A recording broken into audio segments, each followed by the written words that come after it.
We're back. Yes, Fats on Film is back. Oh, I'm so excited to be back, team. I am so excited to be back. I just need to level with you. Like, I just couldn't do it all over the summer, like with the wedding and, full-time job and socials. It was just too much. So I'm so glad that I can come back, and I have such a doozy of an episode for you with my guest, Abby, from the More Than Tracy Turnblad podcast. And I just want to say thank you so much for sticking around and just, waiting for me to return. People coming into my DMs, when you share, when you rate the podcast, it really means so much to me. This is my absolute passion project. And I have real big dreams and aspirations of where I want this podcast to go, but I need your help to do it. So please continue supporting the podcast in any which way you can. It really will help. And I think just the more people we get thinking and talking about fact representation in the representation conversation, the better we'll all be for it. So I really hope you enjoyed this episode, and I'll speak to you all soon. Okay, bye.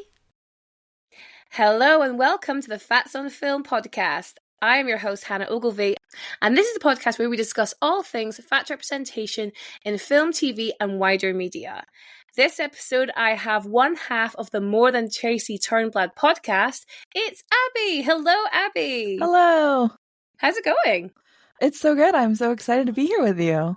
I'm very excited for you to be here as well. I feel like we've known each other through socials for however long it's been, and finally we're talking face to face. I'm using air quotes there. No, there's nothing like it. No. And how are things with you? How are things down south? Things are good. I know, I live by the sea. It's so weird. Oh, I'd love to live by the sea. First time I've lived south of anywhere. Really? Well, yeah, because I'm from an hour south of the Canadian border. So. Oh, sure. Yeah. So south of Canada. Yeah. But that's pretty north. Right. South of Canada. That's pretty much. Yeah, that's it. But at the north of the United States. And then in New York, I lived in the north of Manhattan. So. Yeah. And now you're in the south of England. Indeed. And how are you finding it? It's cold.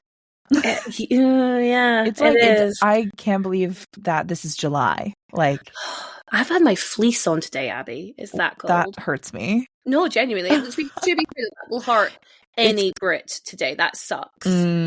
Yeah, no, it's I've been surprised by how cold it is. It's actually really nice. This is a great temperature this time of year, but every other time of year is too cold for me.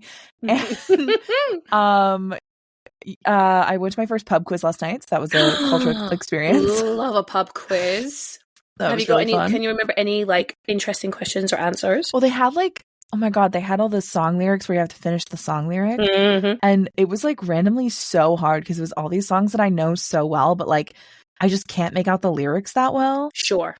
And I was really disappointed at myself for not being able to get some of them. That's the worst, when you feel like you let yourself down. Yeah. Not just your team. I thought I loved the oldies, and then they played all my favorite songs, and I was and I don't know the verses. Then I don't know anything. Yeah.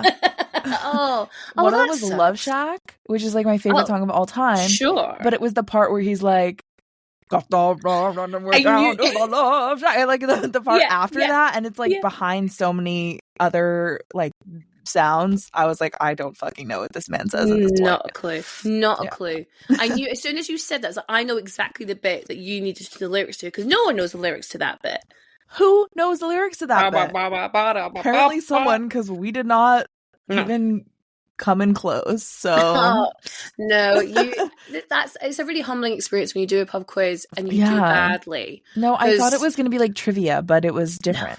No, you're right. There's some bits of trivia, but then there's always this who are these people, or who are these people's lips, or what do these symbols actually make? And I just, my brain doesn't work that way. Give me a question, I'll give you an answer. You know, you need to do some US trivia, bar trivia. I'm sure they have that here too. Okay, cool. Well, that's good. Whenever I go over there, I will hit you up. You can tell me where to go. Oh, there was this great one I did in Philly with all my, I was a tour guide, historical tour guide. So I was with all these history nerds, and we absolutely crushed it. Oh, I bet. Oh, those are the people you want on your team. Oh, for sure. Just nerds in general. Tea. I think I'm a nerd, but in film. Mm. But that's a really good segue, because, Abby, we are here to talk about a little old film called The Whale. Okay, strap in, folks. We're going there. The Whale is a 2022 drama film directed by Darren Aronofsky and written by Samuel D. Hunter, based on Hunter's 2012 play of the same name. The film stars Brendan Fraser, Sadie Sink, Hong Chow, Ty Simpkins, and Samantha Morton. The Whale premiered at the 79th Venice International Film Festival in September 2022, and then it had its theatrical release in the December of that year. It was produced by A24. Usually love A24 films, but they all can't be winners, apparently. It grossed $57.6 million against a budget of $3 million. Like, that's unreal. What a return.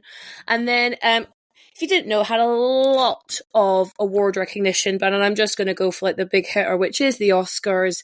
Nominated for, hold on, actually, let me just expand this. Best Supporting Actress nomination for Hong Chow, and it won for Best Makeup and Hairstyling and Best Actor of Brendan Fraser in the leading role of Charlie. Abby, could you please let me and the listeners know? Can you please let me and the listeners... Hold on, sorry. My brain just went, whoa. It happened. No, brain just went... Okay. Abby, could you please let me and the listeners know what The Whale is all about? Oh, where to begin? Well, The Whale is about, I think we already said, this 600-pound man, Charlie, who's a complete recluse and is slowly dying of congestive heart failure in his apartment in Idaho, I think. Mm-hmm. All of Samuel Hunter's plays are in Idaho. And he is visited by various people in his home. He's an English teacher, so he is like doing these virtual classes with his camera off because his webcam is broken, which of course it's not. He's just embarrassed about showing his sad, disgusting fat body to anyone. Anyway, so he's teaching how to write the essay to like these students who don't give a fuck. And he's sorry, I don't know if I can swear. Oh, absolutely can. Yes. Okay, great. And I will. And so he's visited by a few people. In the first scene, he's after teaching, he masturbates to gay porn and then is walked in on. Oh, sorry, he starts having a heart attack from masturbating, as we are wont to do as fats. And then somebody knocks on his door and it's a missionary, and instead of having the missionary call 911 because he's dying, he is like, here, read this essay quick, and he hands him this paper with this very terribly written essay on Moby Dick. Get it? The whale. Yeah. And it is later revealed, after he's visited by his concerned nurse friend Liz, who's caring for him for free because he tells her he has no money, even though secretly he has $120,000 in his bank account that he is saving for his estranged daughter. But it comes out that is an essay of hers that he has been hanging on to, and he wants someone to be reading it to him while he dies. And so he basically, through the course of the thing, he reconnects with his daughter. He has all these interactions with the missionary. He has interactions with his friend Liz, and he periodically eats copious amounts of pizza and candy to show the real tragedy and pain of being fat. And then, of course, has repeated almost heart attacks and refuses medical care. This is important. He's always saying, no, I don't want to go to the hospital, blah, blah, blah. Eventually, so his daughter shows up and is like, you're so fat and disgusting, and she's really mean to him, and he's basically just trying to reconnect with her. And then it comes out that like the reason he got so fat because he is eating himself to death, quote, but he got so fat because he had a lover who he left his daughter and former wife for. And the lover was in the Mormon church, or actually it's not explicitly Mormon in this film. No. Yeah. Yep. So yeah, I try not to get it too mixed up with the play, but this strange cult church that's definitely not Mormon, that the missionary is from. So every time I said Mormon, I'm so sorry. I knew this was going to be all over the place. Believes erase Mormon and just replace with unnamed religious cult. Unnamed religious cult, yes. Yeah. Anyway, so yeah, at the end, it comes out that Charlie's ex-lover or dead lover, who was in the Mormon church, was Liz's brother, and Liz, his nurse friend. If I didn't say her name, I think I did. No, you did. You did, yeah. Okay, cool. Wow, I really thought I was going to look at a plot synopsis, but I'm doing this like without even. It's because you love this film so much. Oh, I do. I'm so passionate about this film. Basically, it comes out that like his lover Alan eventually killed himself because of something that happened at the church, and he finds a highlighted Bible passage that sort of explains at the end of the day why he killed himself, and which happened after he went back to the church where his father was like the pastor or minister or whatever they have in this cult that is not Mormonism. No hate to Mormons. It's funny how they changed that to something so unspecific.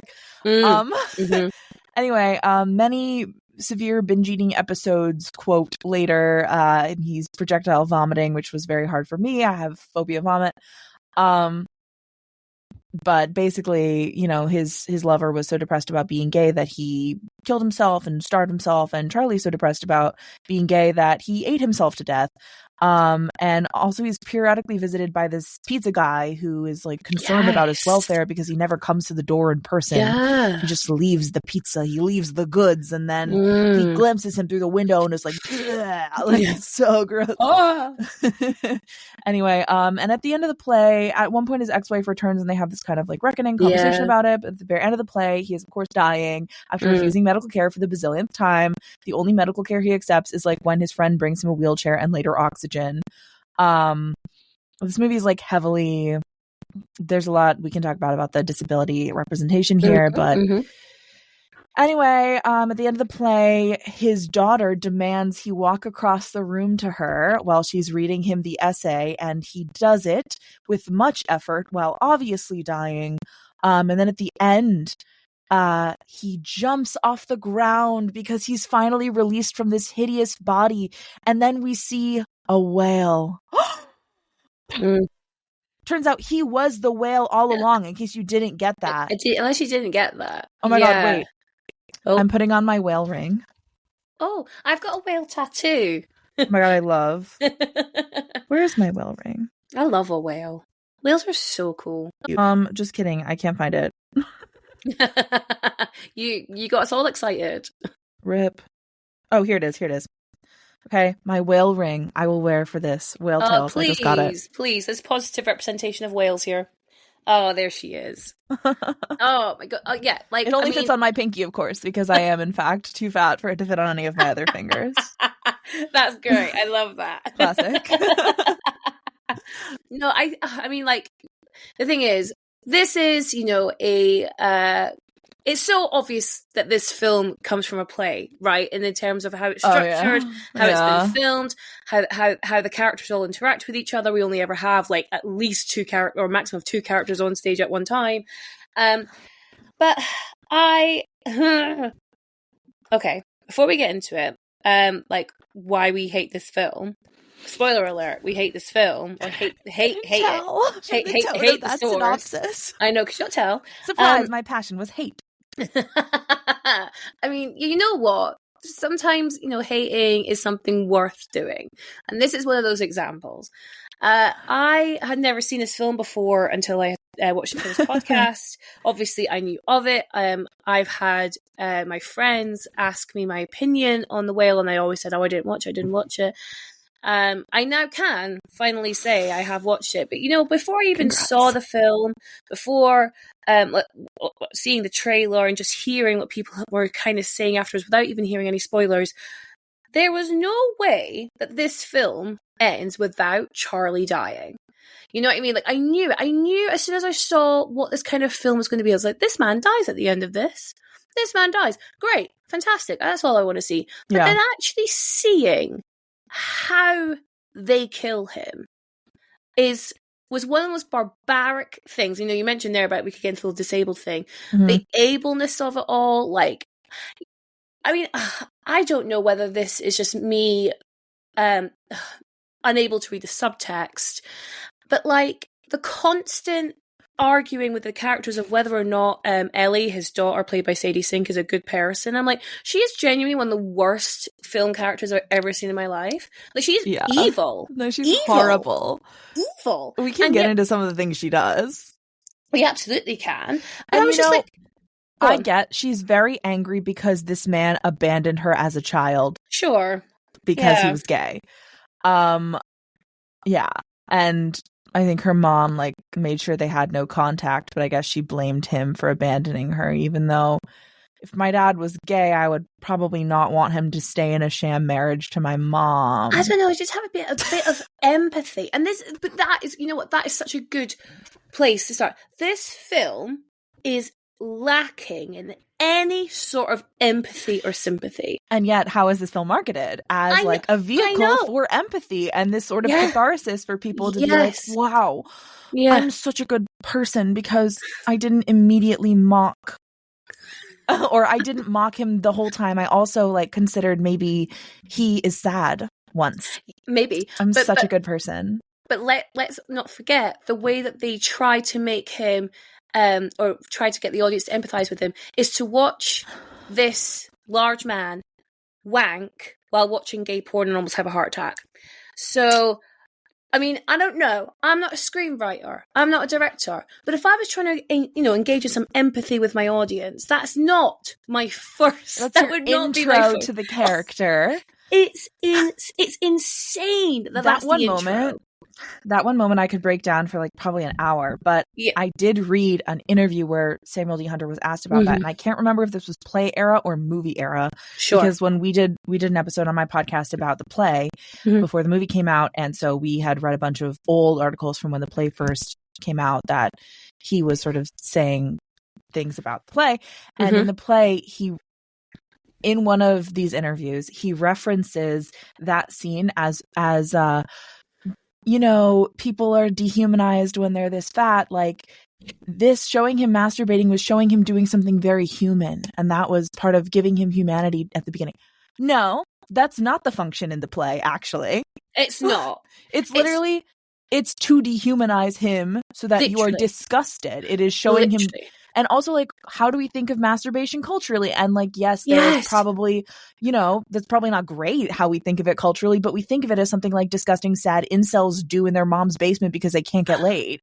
Yeah. Like, you know what I mean? Yeah. So it's like, it probably shouldn't have that connotation, but it does. And you put it here to shock and disgust the audience, to challenge them to get empathy for this character by the end. Yeah, 100%. It is that shock factor. And I was shocked. I was like, holy shit. Oh, you weren't prepared. I went in so blind. Oh, the first time I read it, I was shocked. And I had read the play 3 times before seeing the movie. Yeah. But then if I, in some ways, I should be equipped to empathize with this man more than others just because I'm also a larger person going through this life in a larger body. And then when I saw that, my gut was just like, oh, you poor like man as a character, because you're being exploited to make these other men, Darren Aronofsky and Samuel D. Hunter, feel better about themselves. Like, I've got this quote in front of my face and I didn't know when I was going to read it, but I'm going to read it now. So director Darren Aronofsky defended the film, saying the criticisms make no sense. And he went on to talk about the makeup, which I do really want to get into, but then he goes on to say, this is a quote, people with obesity are generally written as bad guys or as punchlines. We wanted to create a fully worked out character who has bad parts about him and good parts about him. He said of fat people that, quote, they get judged everywhere they go on the planet by most people. This film shows that, like everyone, we are all human. How many other films have you watched, Abby, where we watch the man in a really dingy house, no light, wanking over gay porn and then has a heart attack? How many other films have you watched where it starts like that? This one's so groundbreaking. I mean, I personally, I probably don't seek out that sort of media, but it rings true to a lot of other tropes. I'll say that. So it's like, oh, instead, fat people are always the bad guy or they're always the joke. So instead we'll make them the object of pity. So you can, it's just like further sort of objectifying them in a weird way. You know what I mean? Yeah, absolutely. And it's just dripping in exploitation. It is but the thing is, in it. You can't say they're exploiting an actor because they're not. They're exploiting a fat suit, you know? Yes, and that's 100%. why, I mean, we can definitely debate the fat suit in this film. I'm interested to talk about it because I don't think it would be ethical to ask a human being to play this part who is this size and to subject them to that, but I also don't love fat suits, and I think this fat suit is stupid. So yeah. No, I agree. I think I can totally see both sides. I mean, not that this is again probably really not the right thing to say, but who cares? It's my podcast. In my head, I'm like, well, this film just shouldn't exist. Full stop. This film just shouldn't exist. I can't, you can't say that about art, apparently. But I just think if I weigh up the pros and cons of this particular film, the cons outweigh. And so I go, okay, so maybe this, I don't know. Did everyone involved in this film think this was a great idea? And you know what? I hate that because Brendan Fraser genuinely is the best bit of this film.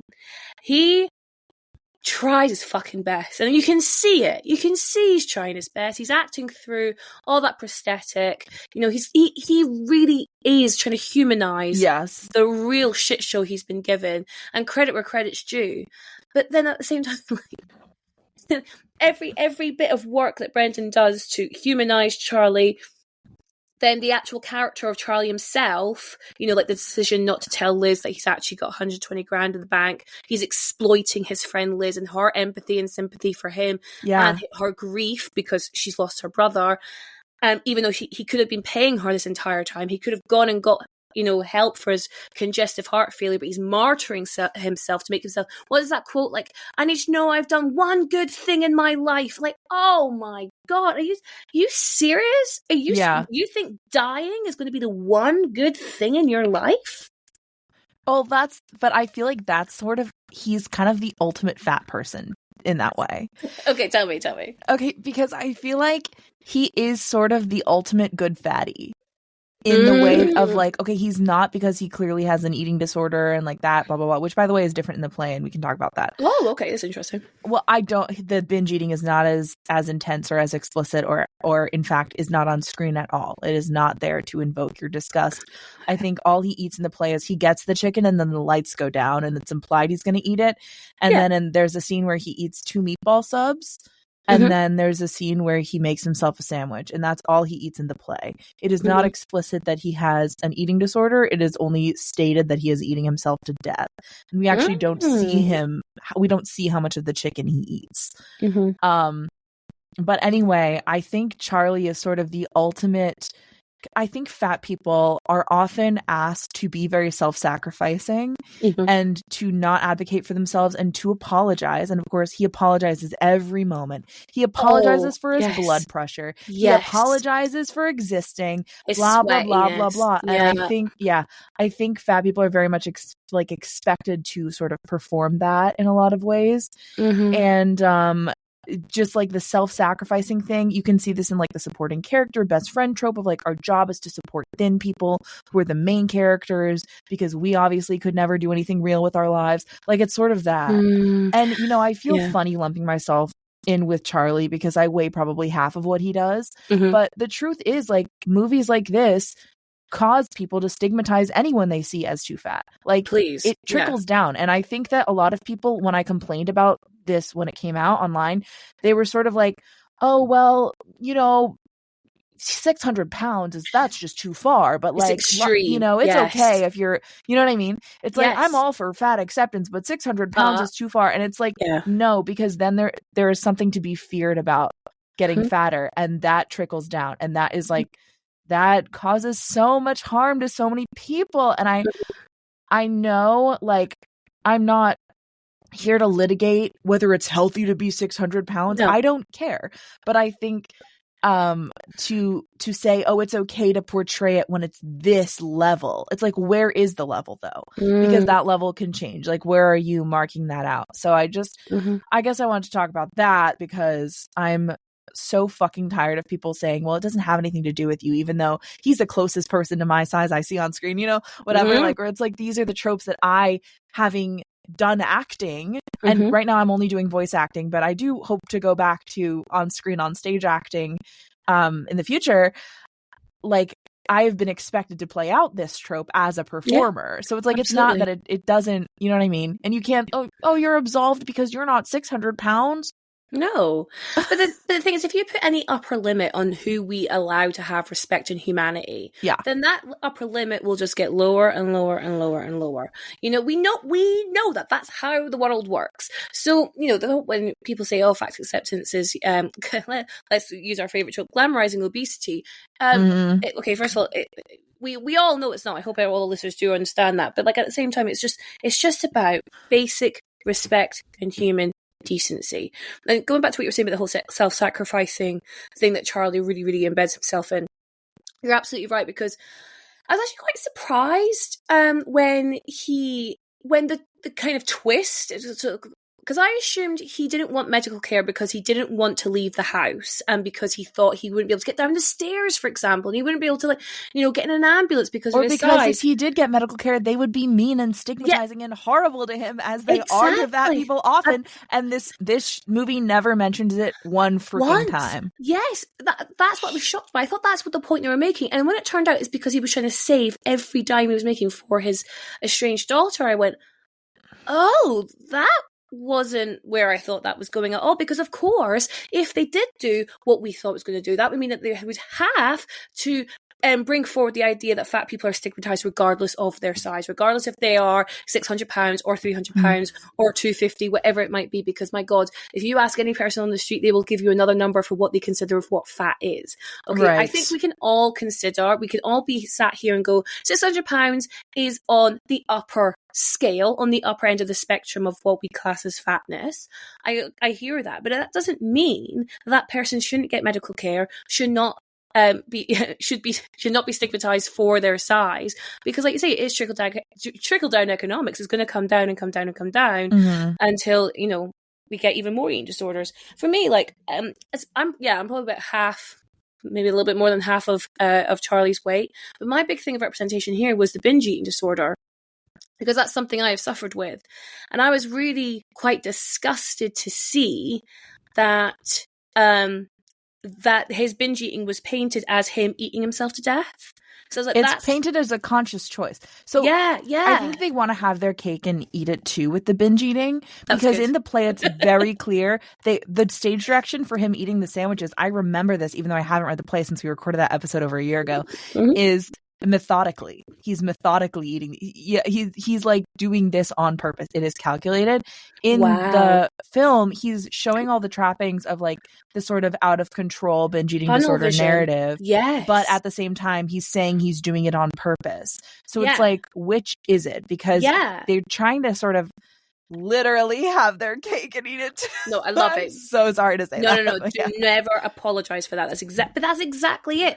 And that's really interesting nuance I didn't know the play differentiates from. And that, as much as I don't like it, at least it's not miscategorizing what binge eating is. Well, not as explicitly anyway. Well, not as explicitly, sure. I think people still are going to be like, he has binge eating disorder, because that's the immediate association with the fat person, especially the 600-pound fat person.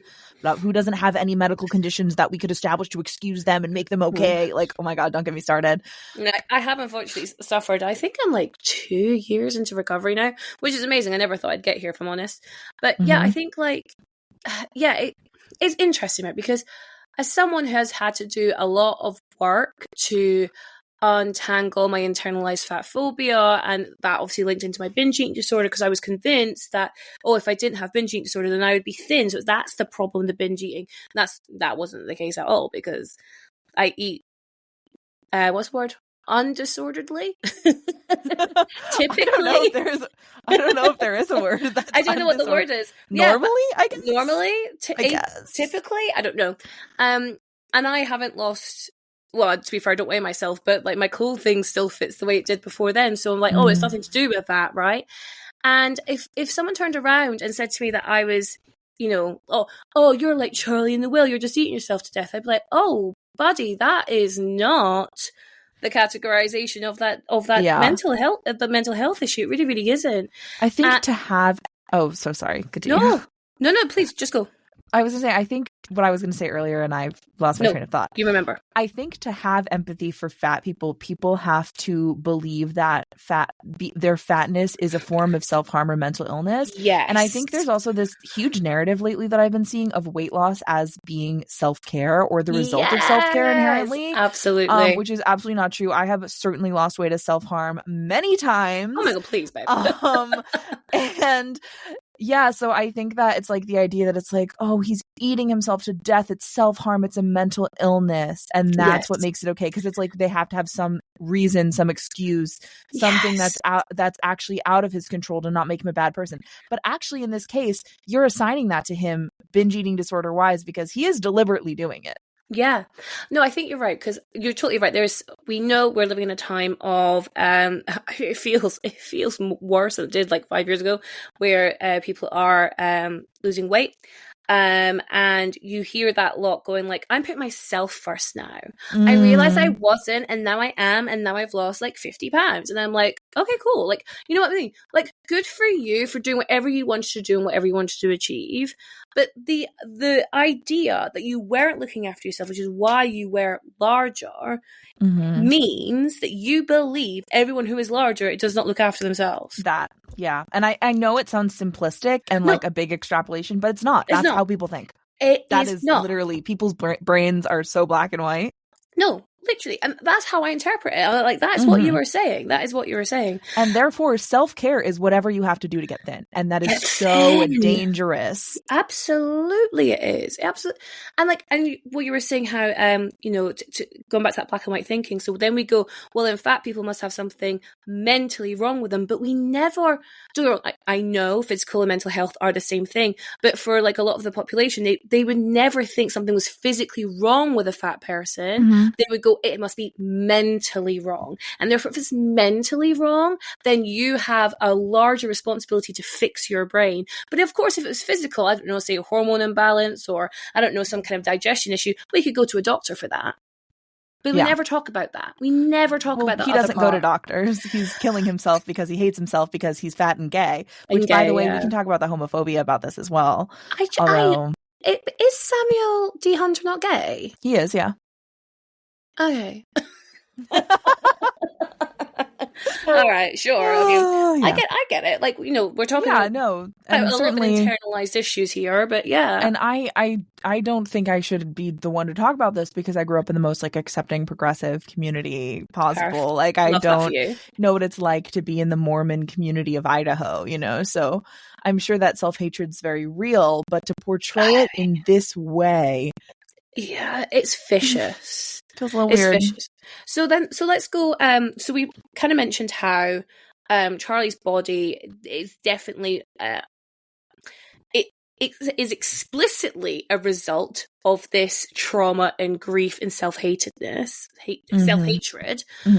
But imagine you were just like a normal Joe who didn't think the way that we kind of think about, untangling all the kind of fat phobia we see in society.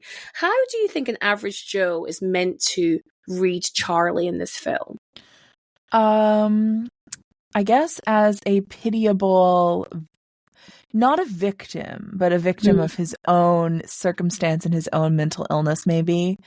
But certainly as an object of pity, and I think subconsciously as like a sort of a Jesus figure also of this like self-sacrificing. Like, he's such a good person. Yes. It's so sad that he's trapped in that terrible body. That's the thing. And what's really interesting is that like I think the entire arc of the whale is like, oh, his sweet personality redeems his disgusting exterior and moral failing of being a fat person, because we know he has an excuse of mental illness.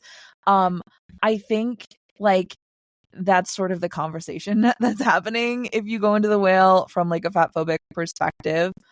But what's so funny about saying that is it's like, you don't think his personality was at all affected by living in this body? You don't think he's apologizing? You know what I mean? Like, hello? You don't think that this self-sacrificingness is because he's told that his body is so worthless and disgusting that the only thing he can do is die? Hello? Yeah. Yeah, totally. Because like we know, he says it. He wasn't always this size. He does say he was bigger. Yeah. When he met his partner, Alan. But the okay version, not the 600 pounds, the kind that's just okay. Yeah. Sorry, I can't with that. I can't with that. A bit husky, socially acceptable. And then, and then he, through grief, he decided to, I guess we just don't know enough about him. The idea is he's suicidal, but specifically in this way. But why is but that's a terrible way to kill yourself. This is what I'm saying. But then it's like a slow, because again, this is something that's like thrown at me on social media a lot. It's like I'm killing myself because I just exist. And so it's like it's taking that trope and but making it a reality without a hint of irony. And I just go like, have you not spoken to any like kind of like fat person who's no, but they spoke with the Obesity Coalition. Or whatever. Aren't they like, like everyone needs to lose weight immediately or we're all going to die? Well, yes. Okay. They sent, I can't remember what it was, the Center for Obesity Research or something. There's something like that. That was their research on what it's like to be fat. Came from that organization. I swear to God. It's just mad. I just felt like I was taking crazy pills watching this film because what I said it to you before we hit record, Abby, but I couldn't believe that people liked it.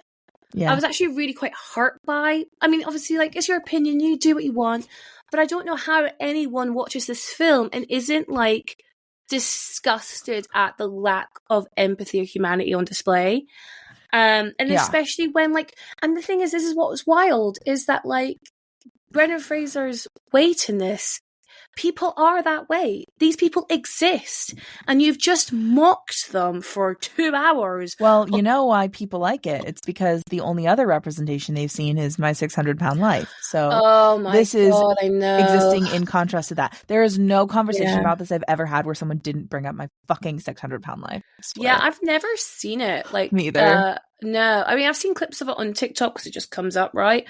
I'm not brave enough. Yeah, no, I don't need to see it. Like I don't I don't like to exploit people who are just desperate for fucking healthcare. Yeah. And they have to exploit themselves by going on a reality show to do that.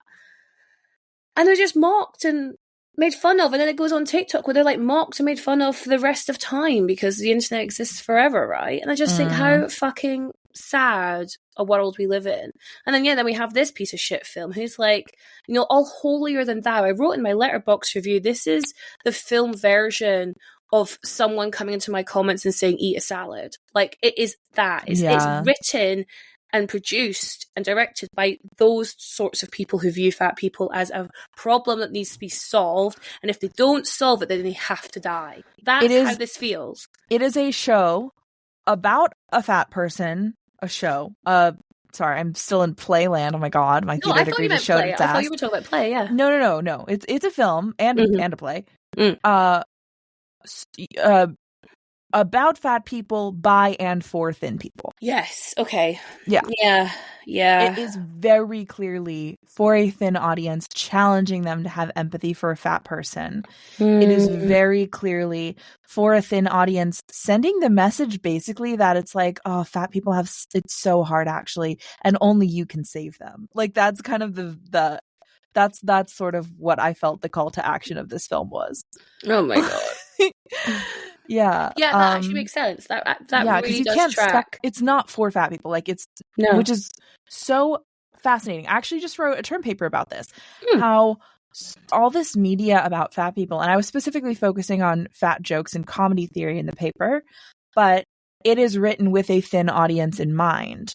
The imagined audience, when they create this media that they are thinking is going to come see it, is thin. Yeah. Or they have the mindset of a thin person, or they you know what I mean?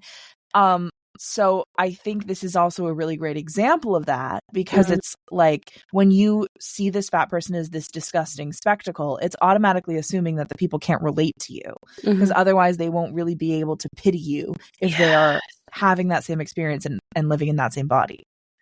That's a really good point. So, like, it was not to make fat people feel seen. It was to make thin people feel like they were empathetic. So, just to like make that point a bit grander and bigger for a second. if all media, obviously, is written with a certain audience in mind, then like 99 times out of 100, that audience will always be thin, right? Because that's what we think is the typical human. Which is just not, especially in America. It's an American movie. Yeah. This is fucked. Anyway. Yeah, but it's like if 40% of the US is obese, and that's not even overweight, just obese. Sure. BMI-wise or whatever, because that's the only metric we have. Sure. Are you thinking those people are going to come? Or are you thinking they are going to come, but they're going to be like, yes, I deserve this as a fat, disgusting pig? Like, you know what I mean? Well, yeah. I mean, think about like the majority of films, whenever they talk about plus size representation or weight loss, it is always painted that the goal is thinness. Like and this is like such a tangent, but I just watched Bride Wars because I'm watching like wedding films. Yes. And there's a whole like C plot within that where like Kate Hudson's character has lost weight since like high school, and she's fitting into a Vera Wang dress.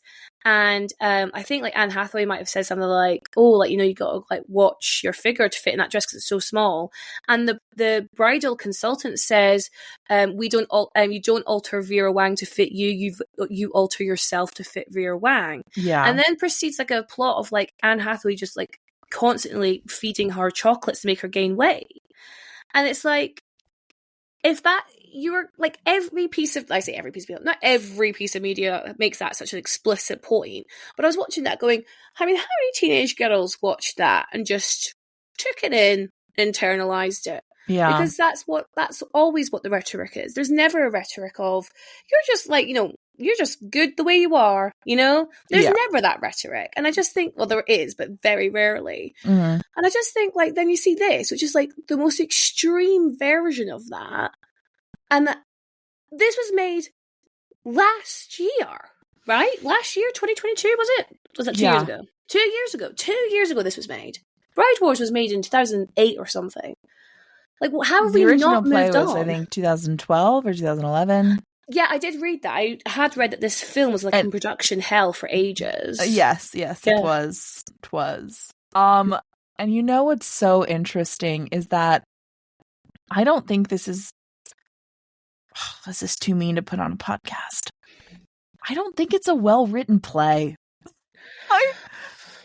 No. It is so on the nose. Take the whale metaphor. Take the whale. I'm sorry.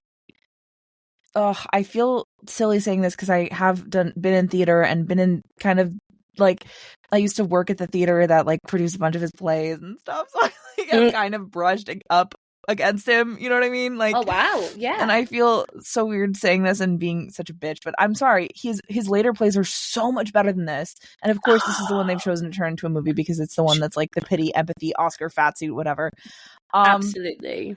Anyway, like, I don't think he's a bad writer. I just think this play is very clearly, it's very on the nose, and I think the whole whale thing. So in the book, first of all, the reason that they figure out like why the boyfriend killed himself, or in the case of I said book, I meant play. You know what I mean? Yes. In the case of the play, he doesn't jump off a bridge. He just starves himself until he like withers away and dies. Oh, wow. Yep. And they changed that in the movie. Anyway, so in the book, they find out why he sort of started doing that, which is that he went to the congregation that his father led. He was called there by his father, and his father gave a sermon about Jonah and the whale.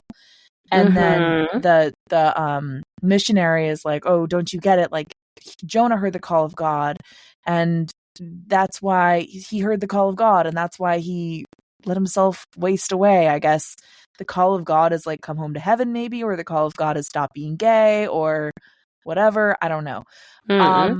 Anyway, that's the whole thing. Is it's the Jonah story, but it literally makes no sense. It's so shoehorned, and there's no mention of Charlie being the whale. There's like this Moby Dick thing, but it's like what Moby Dick is about has very little to do with what this play is about.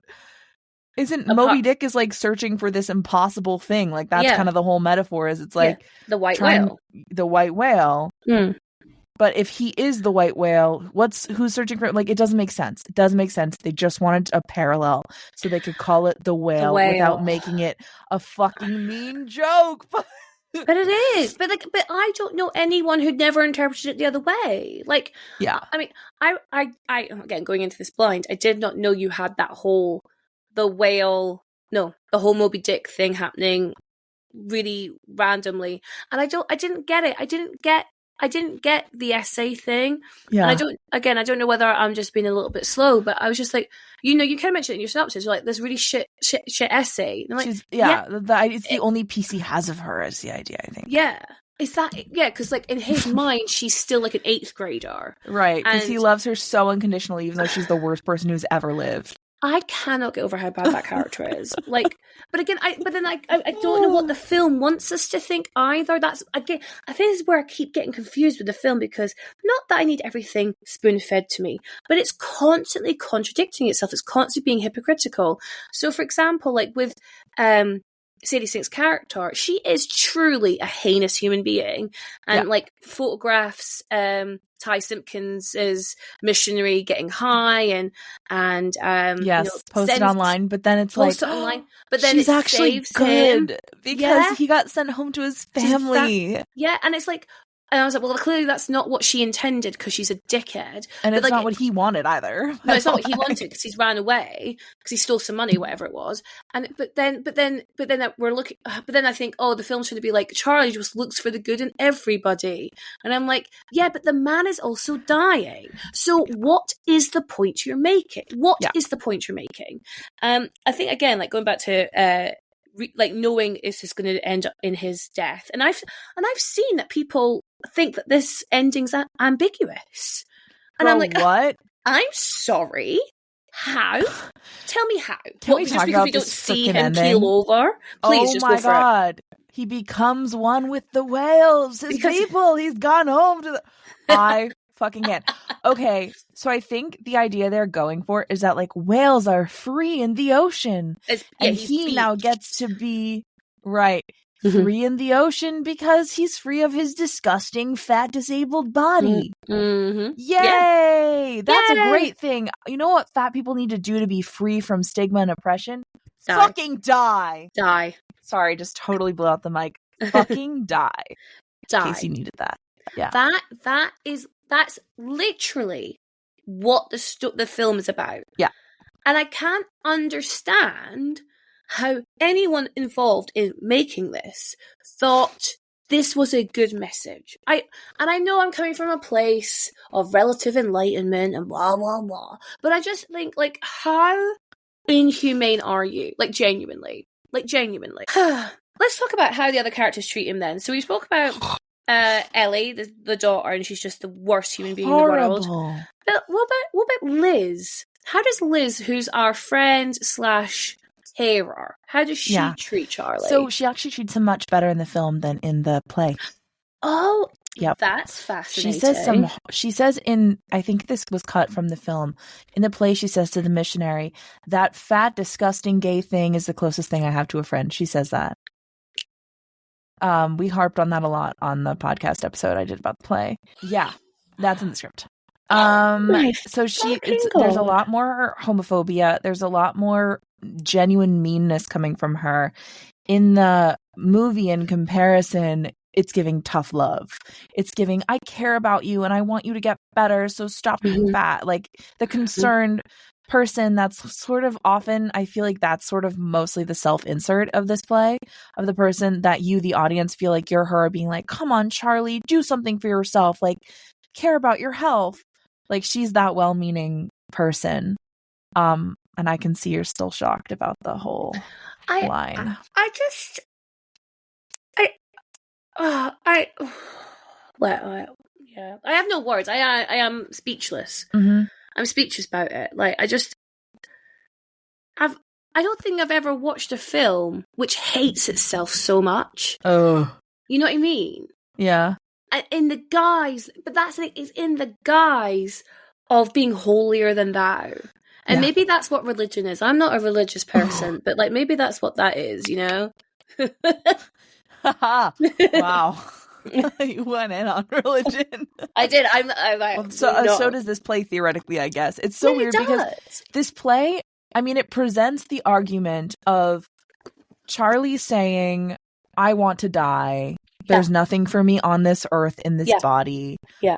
I'm refusing help. I'm killing myself. I'm self-harming by getting fatter and dying and not refusing medical care. And all his friends say, Charlie, stop hating yourself.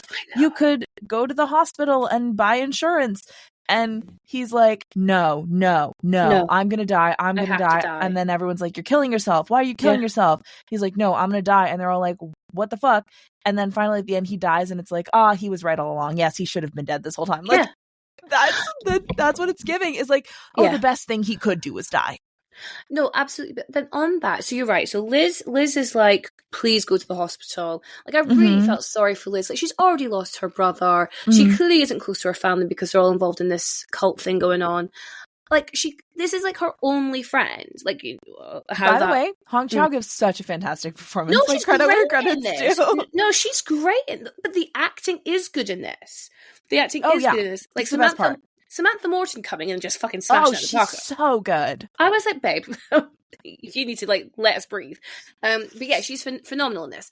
Yeah, Hong Chow, like, it's so interesting because she's so in the throes of grief herself, and then she's like actively grieving her friend who she knows is about to pass. And it must have been so frustrating for her as a character to be like, like, go get some fucking help. And then, like you say, to find out that he's actually got like, hundreds of thousands of dollars.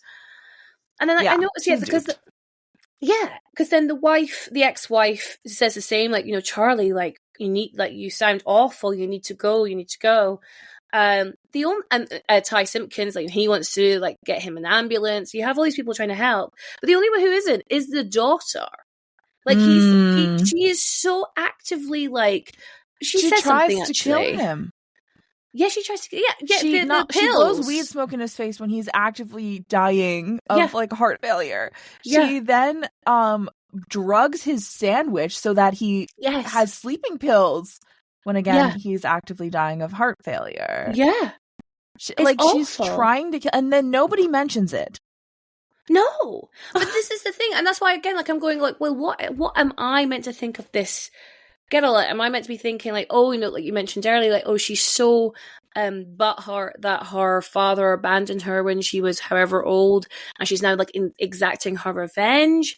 What is it? What plagues this girl? But then when we meet the mom, Samantha Morton's character, she's like, no, she's evil. Like, she's fully evil. Like, she's posted this picture up of you on Facebook for everyone to mock. Like, she's a horrible person. Yeah. And he's just like, like, I'm like, I mean, I know this is obviously completely against everything that Charlie stands for, but like, have some fucking self-respect, man. Like, Jesus Christ. Dude, I know. And what's funny is if a fat person was like him in real life, everyone would be like, no, just be confident. Stop apologizing. Like, that's the advice I give. It's like, oh, you're being mistreated? Just be confident. Have you tried that?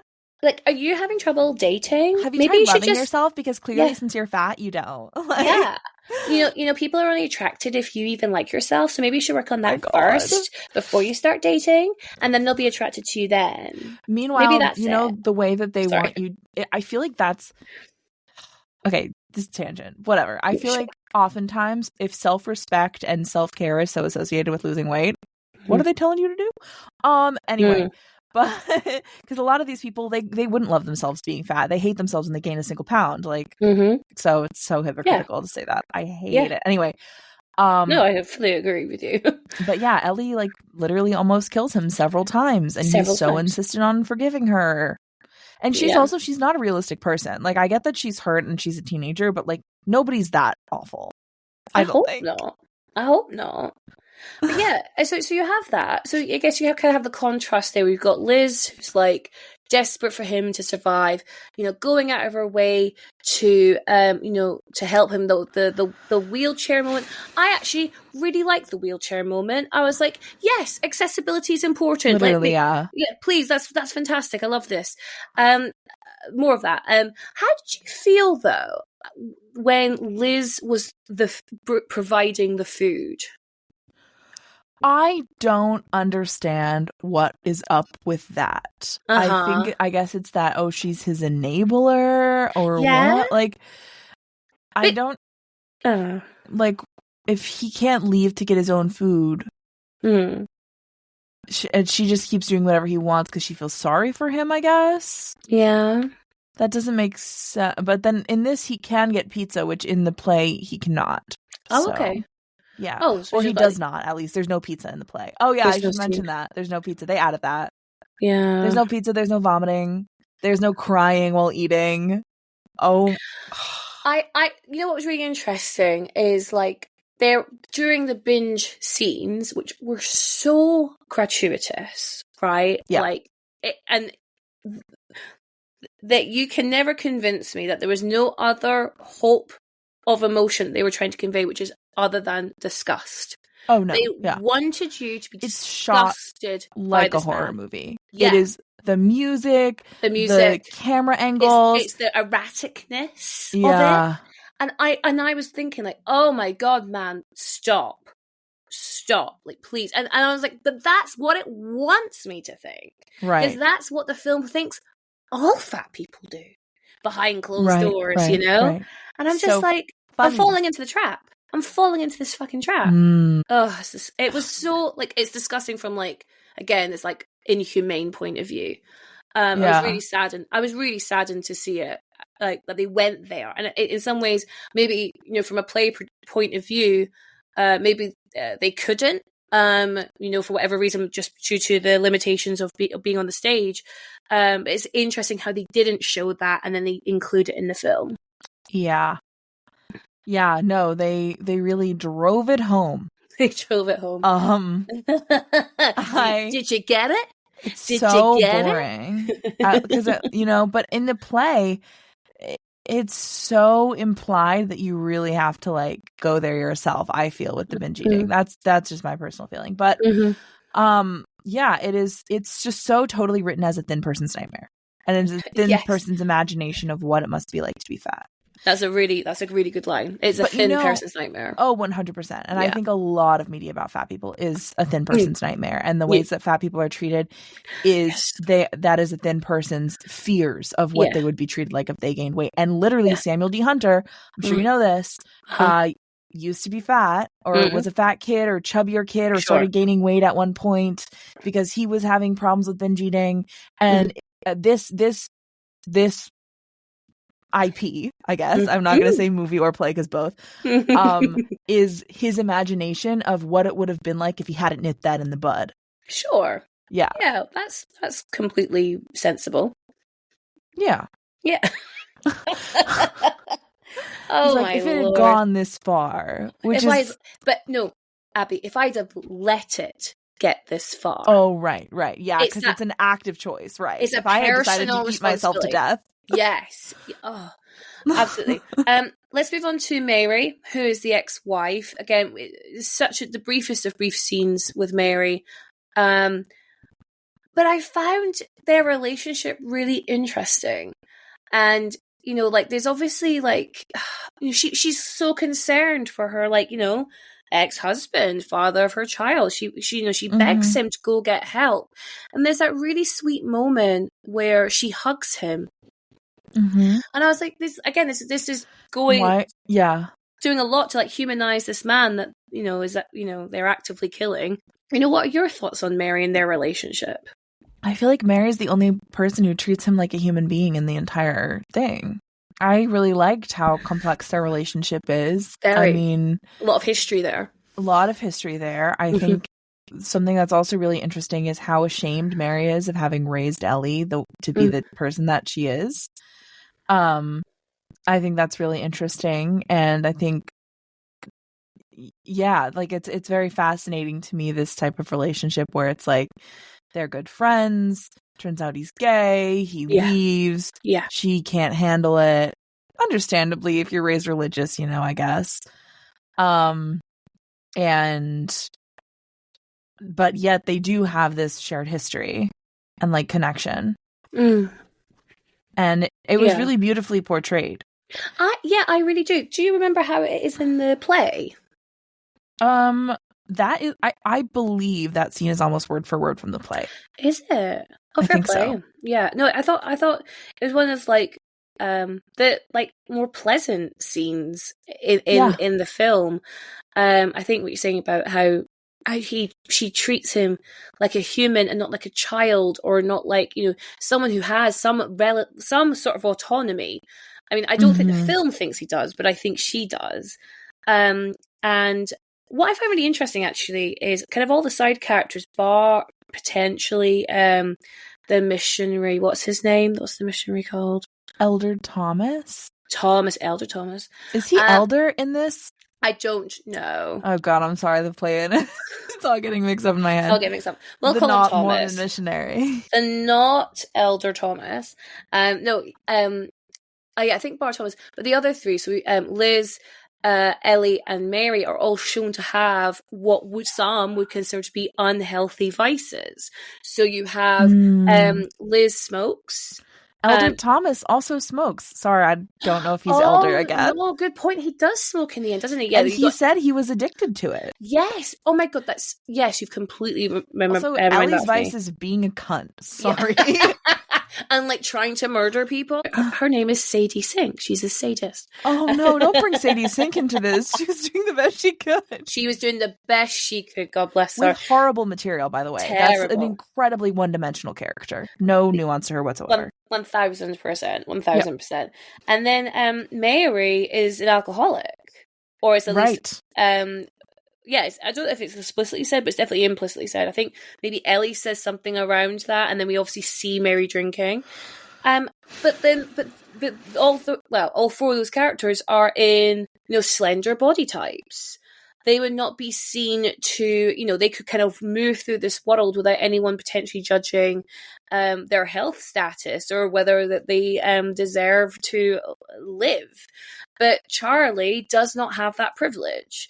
To the point where he has shut himself in because he doesn't want anyone to criticize what he's doing, and obviously only allows in the people that he feels most comfortable with seeing him in that way. Bar Thomas, but obviously he saves it was a bit different.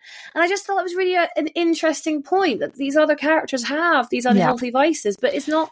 I think that's the point. Yeah?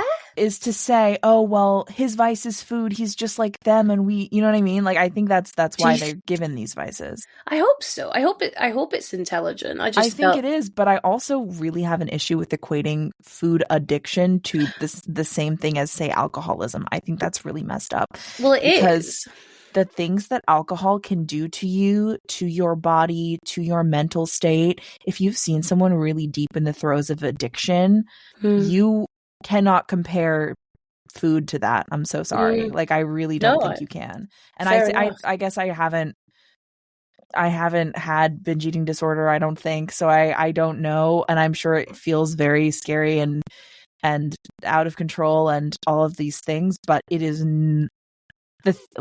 if you have seen someone who is an alcoholic, who is extremely mentally unwell, who is on drugs, like, that's fucking scary. And the withdrawal and I just hate that false equivalency. I think it's fucked up. No, I think it's a really valid point. I think it is a very valid point.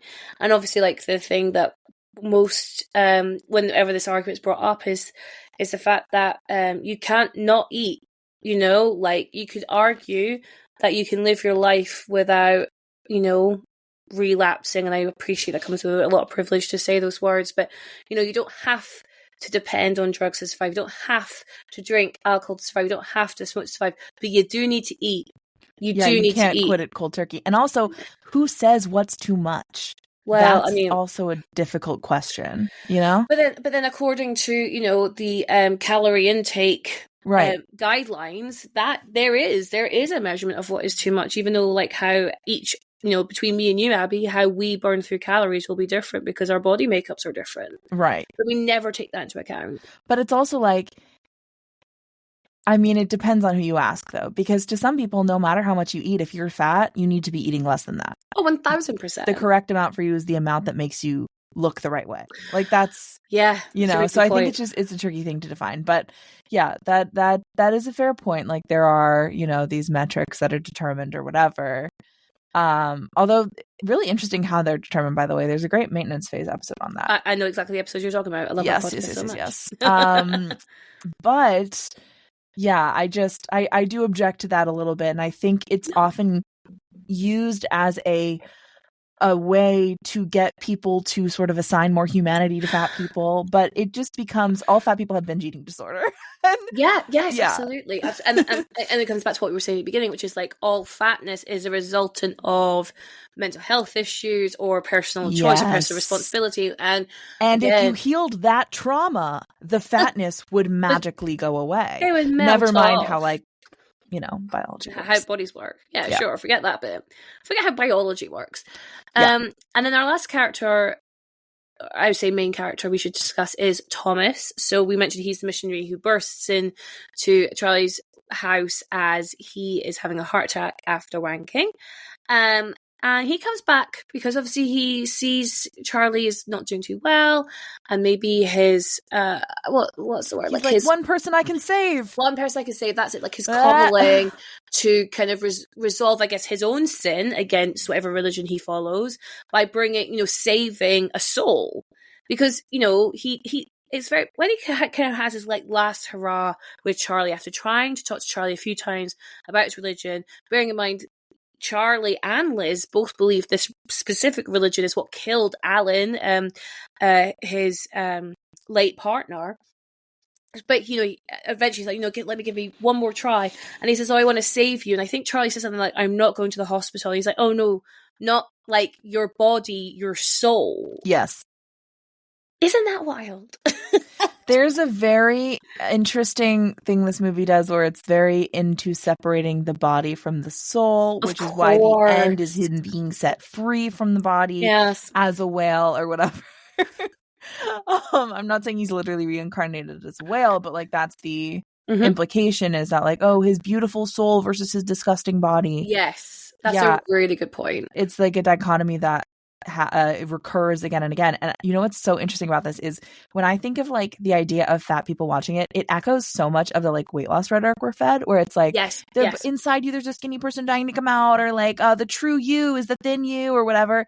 Or I just don't feel like myself now that I've gained weight. I feel most confident when I'm at a lighter weight. Right. I used to say all that, Abby. Oh no, of course. And of course you do.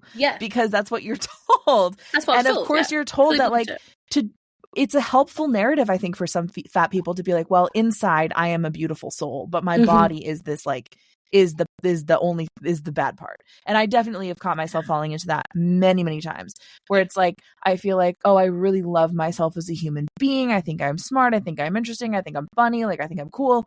And then it's just like, I'm just not pretty. That's the one thing. Like it's just my body. That's the problem. Like it's very easy to separate yourself from your body in that way. And I think this person first language I've been hearing a lot of people use of like person with obesity or whatever, I feel like that plays right into that, or even in a larger body. I try not to say that anymore because I don't think I'm in a larger body. I think I am fat. Like I just, and I may not always be fat. I will probably always be fat, but like, I've always been fat. I am fat. It's a core part of who I am. And I don't want to separate my body from my mind, because I feel like that's just letting them win at this point. That's such a good point. Because I have, and I do say I'm in a larger body, or I'm in a fat body, but then I also will say like, oh, I'm fat, like I'm big, like that's cool. It's like I'd rather say I have a larger body. You know what I mean? I have a large, because if I'm in it, it's like I'm treating my body like a shell. Yes, it's a big old meat suit, but my meat suit is like, me. Right. Which is also this narrative of like, it's your protection, and if you let go of your trauma, you'd be skinny. Sure. I mean, and it's like, you're absolutely right. I mean, I do actually think being fat is protective to some degree, and that's like another conversation we can have. But like, trust me, it's not protective enough for me to be fat on purpose. Knowing the social stigma and everything, and like the way you're treated and shit. Like, no, because it, you do become a bit of a target. You become a target in some ways and invisible in other ways. Fascinating, isn't it? It is. Yeah. Oh, we're weird. Humans are weird. Indeed. Anyway, but I think that like there's an assumption that the fat audience is going to think of themselves as the thin person inside, and is therefore going to be able to enjoy this movie the same way a thin person would from this pitying distance. Yes, 100%. And you're absolutely right. I hadn't really considered this, like, you know, separation of body and soul. But you're absolutely right, especially with this interaction with Thomas at the end here. And, you know, I can save your soul. And he's got Alan's old Bible, I'm assuming it is. Yeah. With the highlighted bit of something about, like, the flesh. Something about the flesh. I don't remember. No, I don't remember. But, like, if I'm, again, like, I don't come from a religious background. Maybe Wendy West's deeply detailed recap gets into that. Oh, okay. Yeah, because I didn't know what it meant. And yet they interpret it like, you know, he interprets it like, oh, Alan realised that his body kind of wasn't almost like worthy of this world anymore, and he had to, like, sacrifice himself to reach a higher level or whatever it is, and that's what Charlie now has to do. And it's interesting, isn't it? Because Thomas is coming from a homophobic place, I believe, in that scene, isn't he? And, I think so. Yeah, and rather than a fatphobic point of view. And then we have this really god-awful scene, Abby, where Charlie starts listing all of the quote-unquote awful things that he hopes Alan cannot see from the afterlife. And it's like, oh, I hope he hasn't seen, like, you know, my belly and the fact I can't walk. And it's just awful. And then he's kind of goading Thomas to the point where Thomas then screams at him that he thinks he's disgusting. Yes. And then you know what happens after that, Abby? Is Charlie apologizes. Can swear to God. I was like, I couldn't believe it, like, when that happened. I was like, so this man has come into your house, called you every name under the sun because, you know, apparently you shouldn't be living because of, like, your gayness. You've then turned it around to just, like, list off a fucking shopping list of everything that you hate about yourself. It's like the patches of mold underneath my ass, like, all this shit. Oh my God, it's foul. Like these open sores. It's all hygiene stuff. Also, and we know he's taking care of his hygiene with the little scrubby brush on the stick, which, by the way, people were horrified by. Yeah, we see. Skinny people use those all the time. Okay. Yeah, of course they do. We all do. Anyway.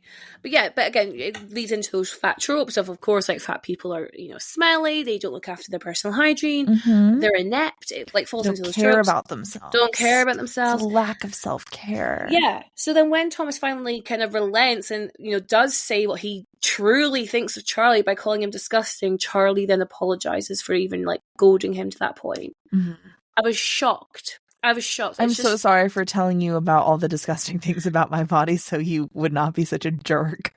Please. And I mean, the Thomas storyline is, I understand it from a playwright point of view. If he comes from, like, that kind of a background, I can appreciate that there's a lot of religious trauma he's working through. Yeah. Okay, like, I get it, but at the same time, I'm like, how does this specific scene help one through that religious trauma? Yeah. You know what I mean? I think it's the shock value. It's my God, can you believe how disgusting this guy is? Yeah. Don't you feel sorry for him, though? I mean, I do, but not in the way that the film wants me to. You know what I mean? Like, I do feel sorry for Charlie, but not because of his circumstance. I feel sorry for the way he's being portrayed. Yeah. Yeah. Which is not what they want. After that scene, we have when he, like, quits. Oh no, he's been fired, hasn't he? He's been fired from his job as English teacher because he told them, just be honest, just give me something honest. Real. Yeah. Oh, fuck. Yeah. What does it even mean? You know? I think we're being super honest and being super real in this podcast. So maybe Charlie would have appreciated that. Yeah. So he decides that, well, you know, he's gonna die anyway. So he puts on his webcam finally. And, you know, he shows his face, which has, he nice says, big chin. You wrote these honest things, and I want to be honest too. So yeah, we see his chin, and we see my webcam's not broken. He has one of those, those old ball webcams that you used to have when you were younger. Yeah, it's one of those, and he, like, holds it, and he's, like, kind of surveying his whole body with it, and you can see all the students, and they're some all of like, them have, yeah, this is so gross. Like, hands over mouth. Some of them screaming. Get their phones and start taking pictures.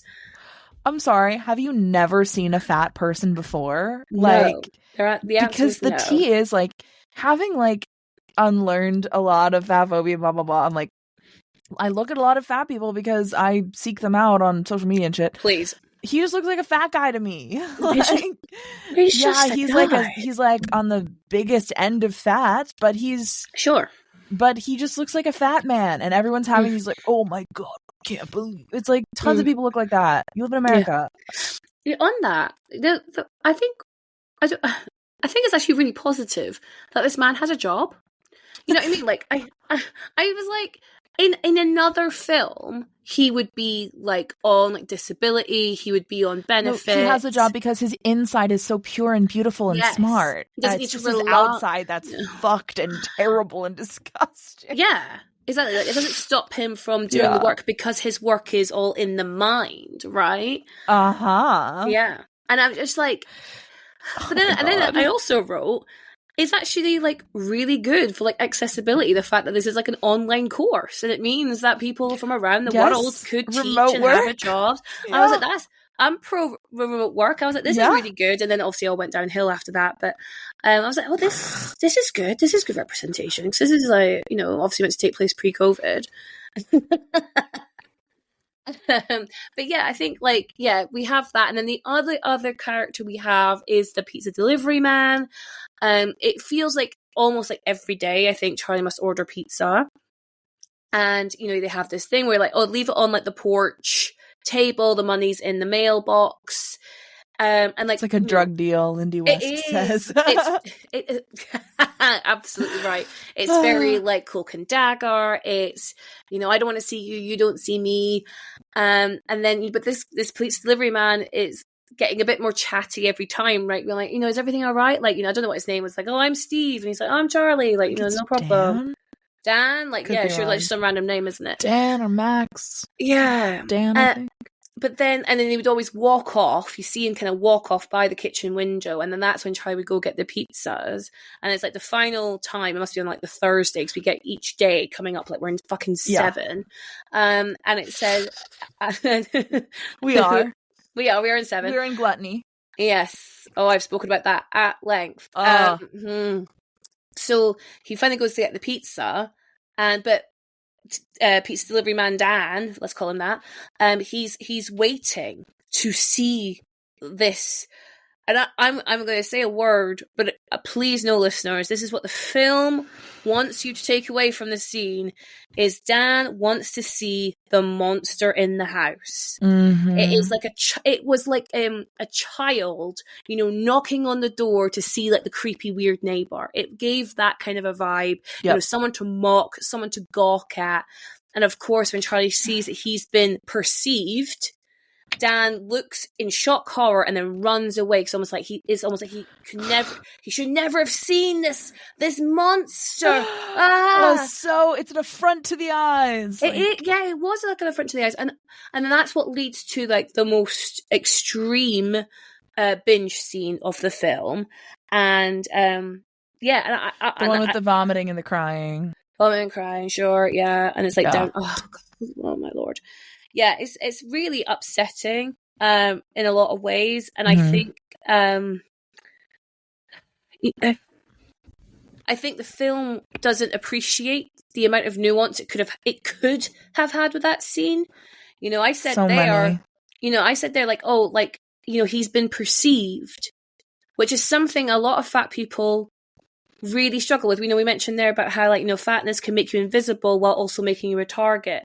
And I think a lot of fat people really struggle. Well, I'm not going to speak for all of us, but I have heard and spoken to a few of us.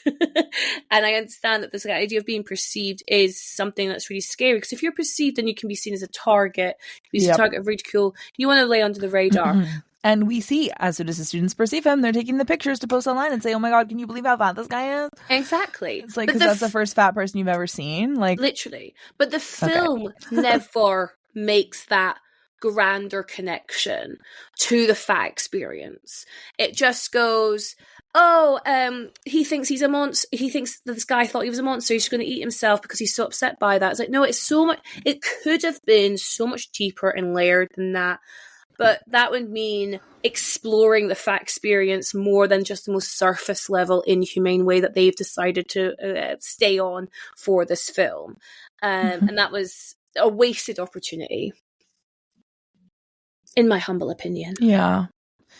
Lots about this. It's like, oh, we could have interrogated like how people react to him and how terribly they treat him. And it's like they sort of do because they portray it. But it's also to such an extreme degree that's like, I find it kind of unrealistic, to be honest. Like the way the students in the class react to the reveal. I'm like, oh yeah, no, it's so like caricature. It's so nightmare. It's giving thin person's nightmare again. It's such a good line. Yeah, 100%. I've said that like a million times. So no, I didn't just come up with it on the spot. I say it a lot. It's brilliant, but thanks. But you're absolutely right. It 100% is. Mm-hmm. We've already mentioned the title of The Whale, Good, Bad, or Ugly. I think it's fucking obscene because it's like on the front to whales, and I love whales. We do. Yeah, you've got your whale. I'm engaged to a whale. To the whales. To all the whales. Yeah. So we've spoken throughout about how definitely the creators of this film, mainly Aronofsky and Simon D. Hunter, have really do feel that they have done a very humanizing portrayal of a fat person on screen, especially leaning on Hunter's own experiences with binge eating, as you've discussed. But I guess have we already answered this question? We can just move on. But is there anything positive about their representation on screen? Oh, sorry, let me just reword that. Is there anything positive about the fat representation on screen here? No. I can't think of anything. Can you? No. No. If I guess the most positive thing we could say is he's a good person, even though his body looks like that. But that's what they want you to think. That's what you want you to think. Yeah. I think what would have made a real difference here is if any of the other side characters were fat people as well. I think that would have just, I don't know, it would just brought something else. These another layer to this idea of like the fat experience is not just like 600-pound people who are like shut-ins. You know what I mean? There's like a spectrum. Yeah. But they don't do that. They do the opposite 'cause they're all incredibly slender people. Well, I mean, I think there's a epidemic in theater where there's one fat person in every cast. Oh, is that a thing? Yeah. And I think I really wish more media interrogated what it means to be different types of a fat person, different sizes, different whatever. But it's so rare to even see two fat people in one cast. That's an extremely rare. The only thing I can think of that does it is Shrill and Dumplin'. Yes. Is how do fat people interact with each other. And I'm so freaking glad for those. Oh no, we've covered both of those on the podcast. And I mean I had never seen Shrill before we watched it for this. And I've absolutely adored it. I cried my eyes out at the pool scene. Yeah. Pool party scene. That book was my gateway into all of this. Was it? Yeah. I don't know what my gateway was.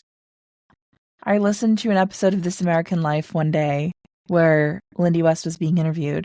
Yeah. And I couldn't believe that people were talking about what it's like to be fat. I felt so seen. This was probably like 2017 maybe.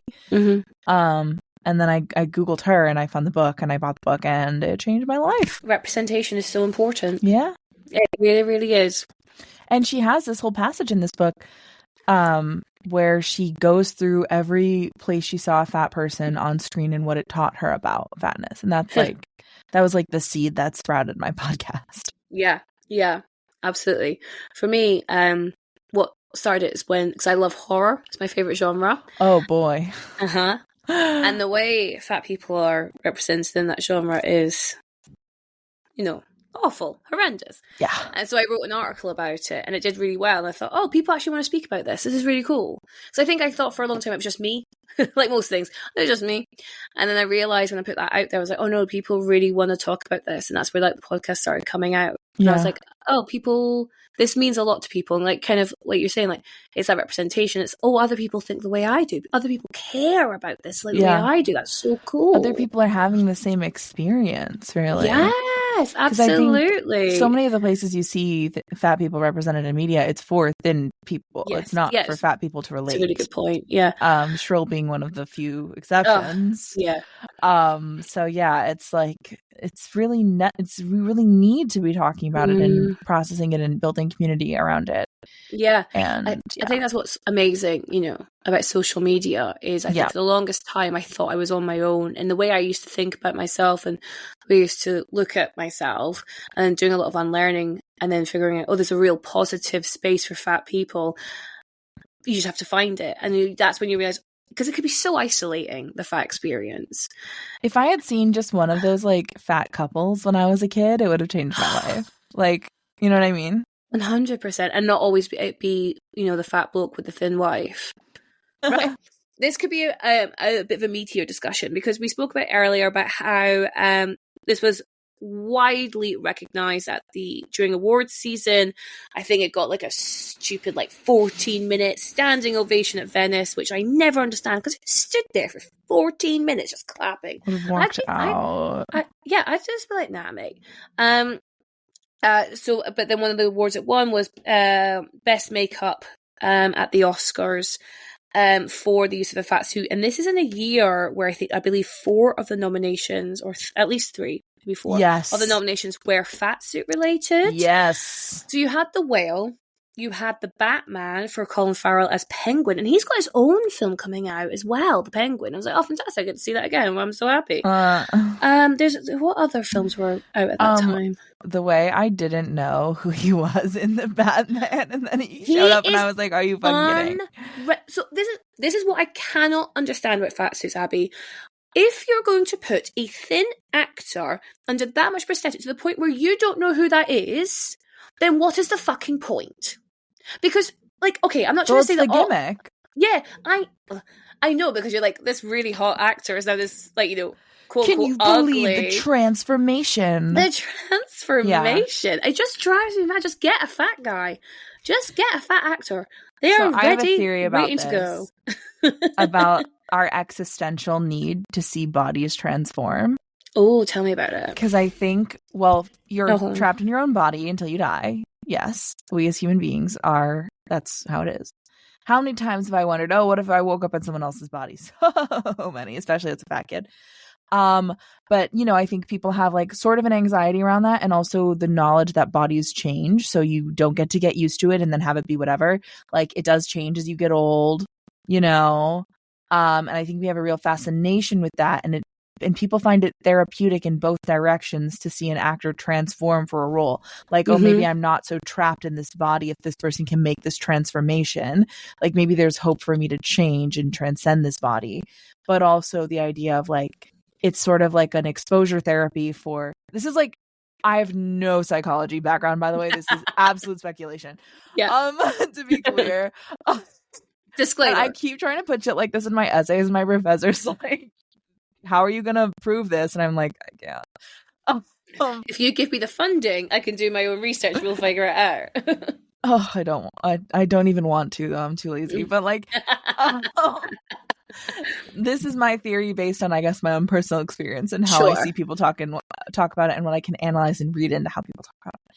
Yeah, so I think it also functions as a sort of exposure to the idea of the body changing. Mm-hmm. And then the comfort of seeing it go back, which actually that is academically sanctioned, and I have read that by many scholars. If you like to talk about fat things, you must read Kathleen Lebesco. But that's okay. No, that's good to know. Yes. So on your point about transformation, so at this 95th Academy Awards, so say The Whale won for best makeup and hairstyling, and the other 2 nominations for fat suits in this category were The Batman, as we discussed, and Elvis. Oh my God! Elvis. I can't believe that was the same year. That was so bad. I of course. I mean, I completely forgot, but of course. And so you just had and I remember there was so many articles about the rise of fatses and blah blah blah. I think that was also the same year we had the Matilda musical film adaptation. Yes, and Emma Thompson's got a fat suit in that. Yes, we did an episode on that. Yeah. Oh, did you? Yeah. We have. No, we've done the Matilda episode. We kind of talked about the musical, not much. But yeah, like I think like it just feels like we're inundated, and I can't think about this year really. I need to go through my Rolodex of what we've seen so far, but it really does. I mean, I know fat suits have always been around, but do you think we're on the rise? Like genuinely? That's such an interesting question. I do, because I think people have realized that they are a gimmick to be used in prestige drama. I think they are on the rise relatively because the cultural moment we were in the early aughts, of course, was haha, oh my god, fat. Like the actor in a fat suit, can you believe it? Like it's funny, whatever. So you think it was like more of a comedic gimmick? So it started previously. Yes, I wrote this this like little blog post on my Patreon that was called "The Fat Suit Reboot from Lowbrow Comedy to Prestige Drama." Got you. So they started out in this like lowbrow comedy space of like being mainly just there for mockery and like to be like laughed your fat at. Bastards, yeah.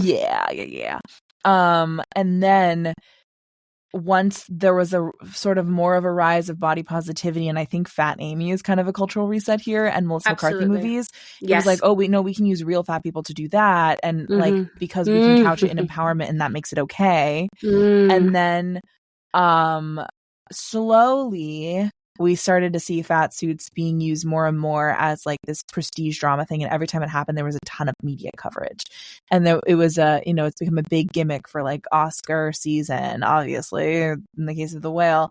And I remember we had the Sarah Paulson one, and we had the Renee Zellweger one, where it's like they're playing real historical fat people who were fat, but people buy tickets because of the gimmick of watching somebody transform, which has like long been a thing in the entertainment industry.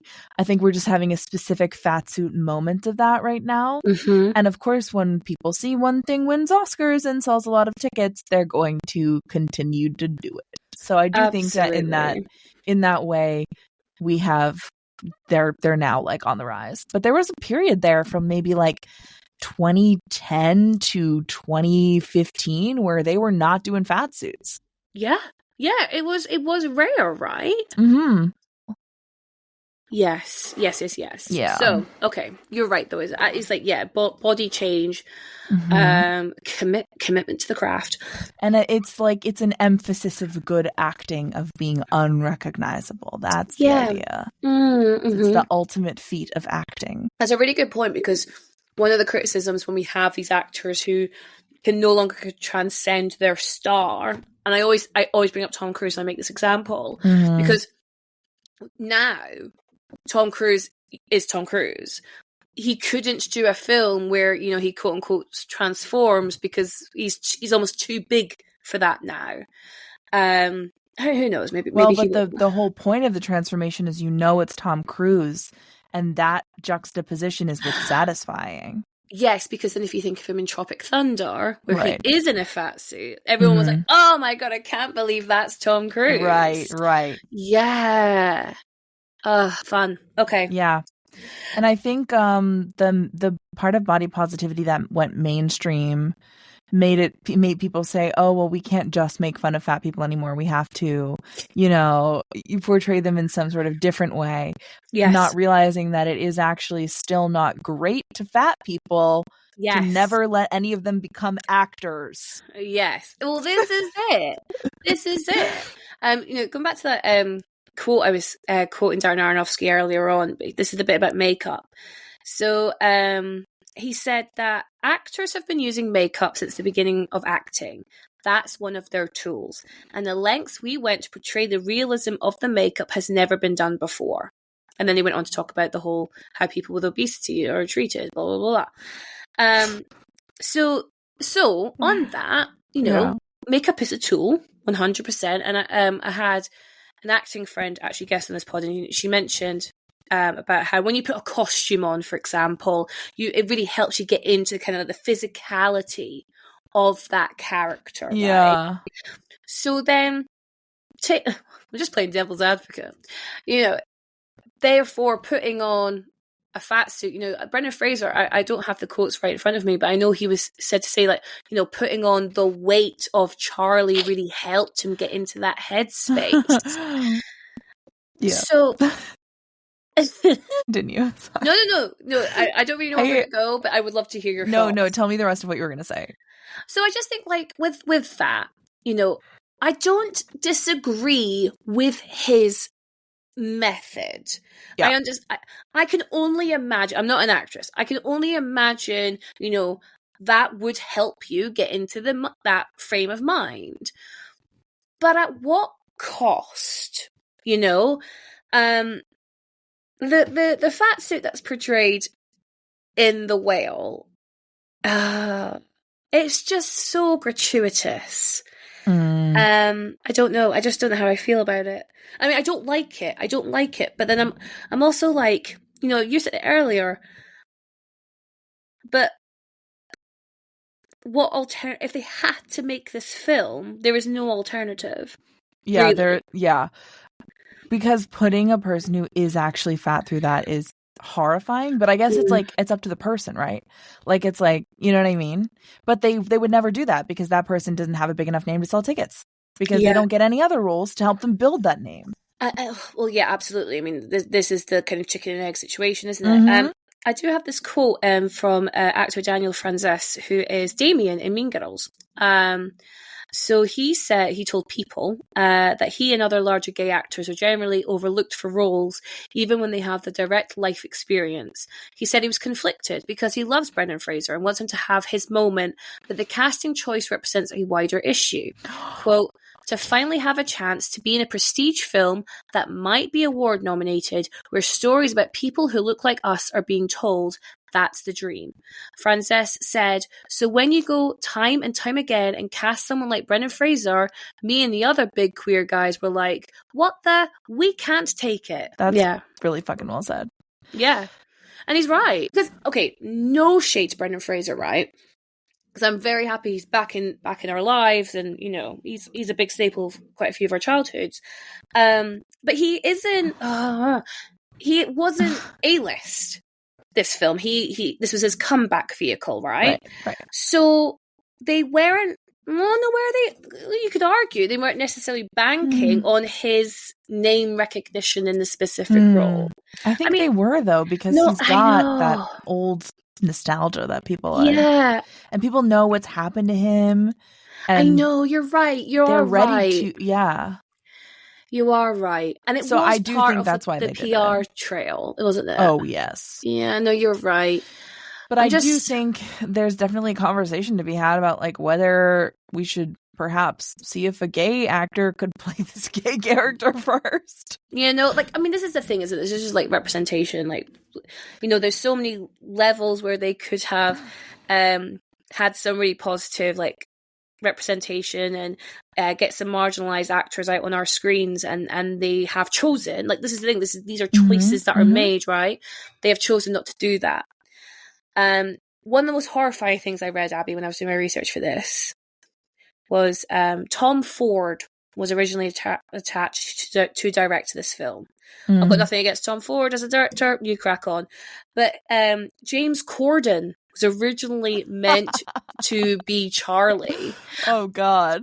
Now, what I would say is in every film where there's a fat man, James Corden's apparently a name who gets thrown about. Probably the same way that whenever there's a fat woman and Melissa McCarthy gets thrown around. But I honestly, genuinely couldn't think of anything worse. So if I had to choose between James Corden or Brendan Fraser, I'm glad it was Brendan Fraser. And like I say, I think he is the best bit of this film. Mm-hmm. But what would it have looked like if we had a truly fat, maybe not 600 pound, like, you know, we were saying for ethical reasons, but like someone who understands the experience a bit more. Yeah, I don't know. I mean, it's hard because in order to make it really equitable, they would have had to give that person insight into the script. Mm-hmm. And the script is the script fucking hates fat people, no matter how much it tries to convince itself otherwise, you know? Yeah. No, and I think it all goes back to that. Like, because the play, you know, like, it's just the problem is in is in how it's written and the tone of it. And of course, then you have in the film, like, specifically these like horror conventions that are being used to 100%. show his body. Yeah, like, it would probably be better, but like, it wouldn't make this narrative any less harmful, honestly. And that's a really good point. That's a really good point, because I think regardless of who they still cast be in a that fat role, suit. yeah, no, well, this is it. Regardless of who they would have cast, they would still have been in a fat suit, and we would still be talking about it, because the content, the meat of this film, is so ridiculously unempathetic to the fat experience that it is prime for this podcast. It's prime for your podcast. It's prime for our talking points. Like, so yeah, you're right. Regardless of who they cast, we'd still be sat here talking about it. I think so. Yeah. Do you think, going back to this year's Oscars, it felt like Brendan Fraser was an absolute like shoo-in for Best Actor. But looking at his competition that year, I remember what's his face? Austin Butler was being touted for Elvis. Right. There's actually 2 fat suits in Elvis, I've just realised. Oh, right. Yeah. No, I've started noticing more and more that are like a little under the radar. Like, I'm pretty sure there was one in the Elizabeth Holmes series. Oh, really? Yeah, I think. With who? Like the boyfriend guy? Sonny. The guy from Lost. I don't remember. Anyway, yes, I think I know what you mean. Sure, Colin Farrell, but for the Banshees of Inisherin. Paul Mescal for After Sun, and then Bill Nighy for Living. To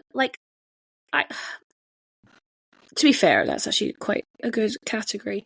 But I think, like, it's one of those things where if, say, Brendan Fraser didn't have this story behind him, like the comeback and all that good stuff, like, would this film have been as Oscar baity?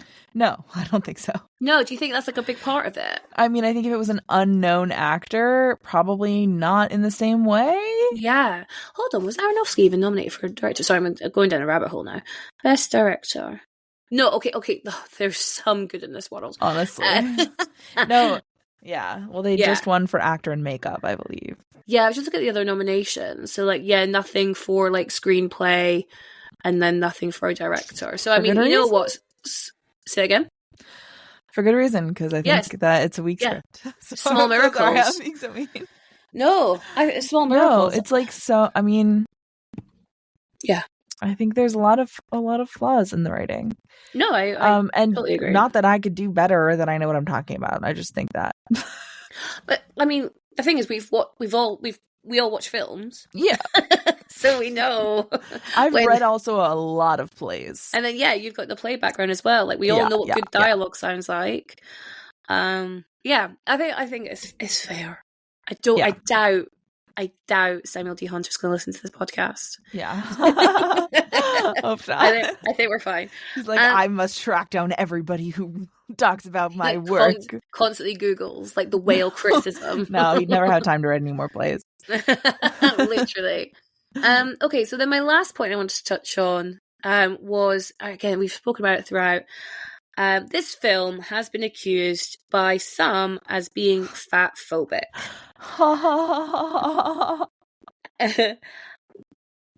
Why? Okay, this might be a really loaded question, so I apologise in advance. Why is fat phobia always up for debate of whether it truly is happening or not? Because people think it's justified. Yeah. Very simple answer. Because people are like, well, is it fat phobia or genuine concern for his health? Is it fat phobia, or are you just not attracted to them? Is it fat phobia, or is it just not your preference? Like, it's like, you know what I mean? There's all these things.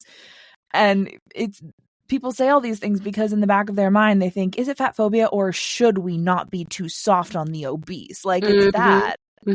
That's why it's always up for debate. And I think, to be fair, this is couched in a sort of concern trolling. It's like concern trolling the movie.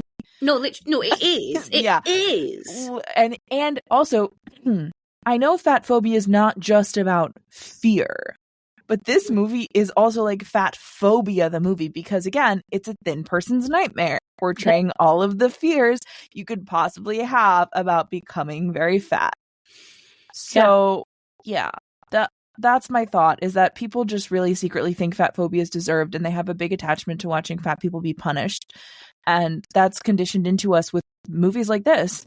And, you know, shows like The Biggest Loser, and all of our narratives around weight loss and hard work and, you know, capitalism and bootstraps, whatever. Like, it's all so deeply entwined that we just want to see fat people suffering and proving to us that they are good people, and therefore don't want to label something as fat phobic, because implied in that is that it's not justified. Yeah.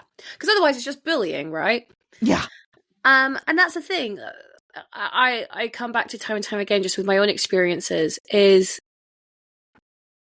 it's amazing how, you know, you go through school and you're constantly being told bullying is bad. You should not be a bully.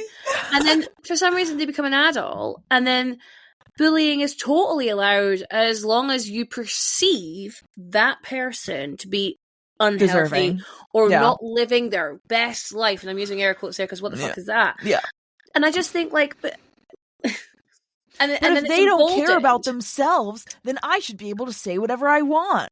Literally. And it's so emboldened. It's so encouraged. And then you have this piece of shit film, like you say, it really is concern trolling the movie, because it is literally encouraging its thin audience to be concerned for the fat folks that they might come across in their daily lives.